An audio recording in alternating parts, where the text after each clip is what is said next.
Oh, I'm glad I don't have to edit this, but I'm gonna look so weird in this video. So Stevie, whose video you're watching, sent me an audio clip of the audiobook that's going to come out for Arcanum Unbounded, and I'm very excited about this because I love audiobooks. I listen to them all the time, literally all the time. I am listening to one. I'm currently listening to about 5, so that's a lie. But basically, I am an audiobook connoisseur. We have been lucky enough to be given a small clip right from the start from the audio department. So we're going to listen along now, if you want to listen along with us. Okay.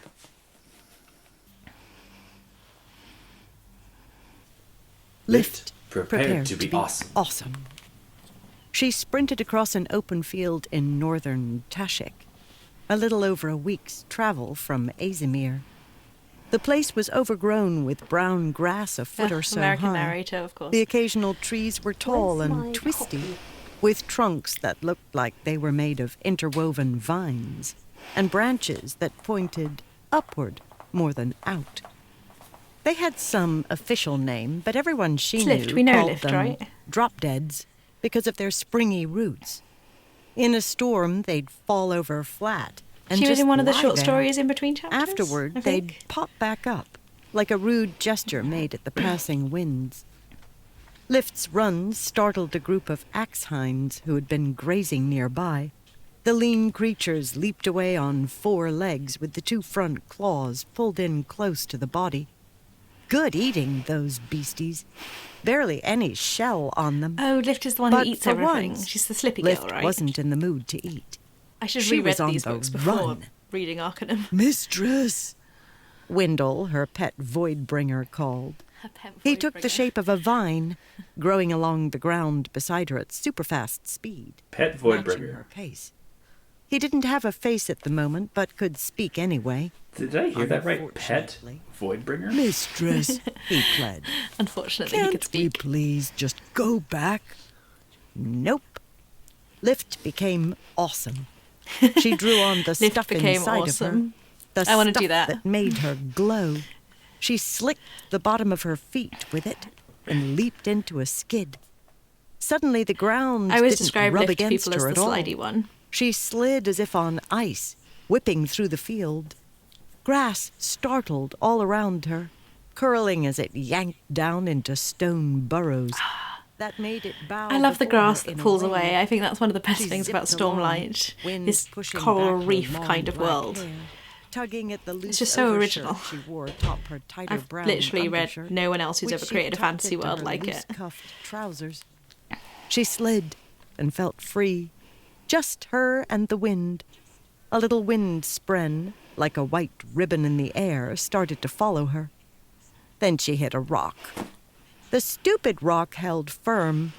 It was held in place by little tufts of moss that grew on the ground and stuck to things like stones, holding them down as shelter against the wind.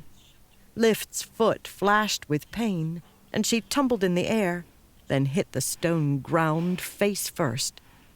Reflexively, she made her face awesome, so she kept right on going, skidding on her cheek until she hit a tree. She stopped there, finally. Oh, that sentence. The tree slowly fell Reflexively, over, she made playing her dead. face awesome. It There's hit probably a with lot about shivering the kind of sound slidey leaves awesomeness and power that I branches. just don't understand. Lift Could you do it sat up, over gravel? rubbing her face. She'd cut her foot, but her awesomeness plugged up the hole, healing it plenty quick. Her face didn't even hurt much. When a part of her was awesome, it didn't rub on what it touched. It just kind of glided. She still felt Oh, now that stupid. they're explaining it to me. Mistress, Sure. Windle said, curling up to her. Glad I asked. His vine looked like the type fancy people would grow on their buildings to hide up parts that didn't look rich enough. Except he had bits of crystal growing out of him along the vine's length. They jutted out unexpectedly, like toenails on a face. When he moved, he didn't wiggle like an eel. He actually grew, leaving a long trail They of don't make vines her behind him friend that would sound soon the most crystallize attractive. and decay into dust. Voidbringers were strange. That's right. He was wound in. around himself He was in the a first. He circle was in Words of like Radiance. rope That's right. coiling, and formed a small tower of vines. And then something grew from the top, a face that formed out of vines, leaves, and gemstones. The mouth worked as he spoke. "Oh, mistress," he said, "can't we stop playing out here, please?" Okay, so a couple of thoughts. I did not want that to end. I wanted that story to keep going because anything with lift is, of course, awesome. That has made me want the next Stormlight book, Stormlight 3, which we think is called Oathbringer, so much. But I guess at least until then, I have this novella to sate myself with, and the rest of Arcanum Unbounded. Let's just look up who it is on Audible. Narrated by Michael Kramer and Kate Redding.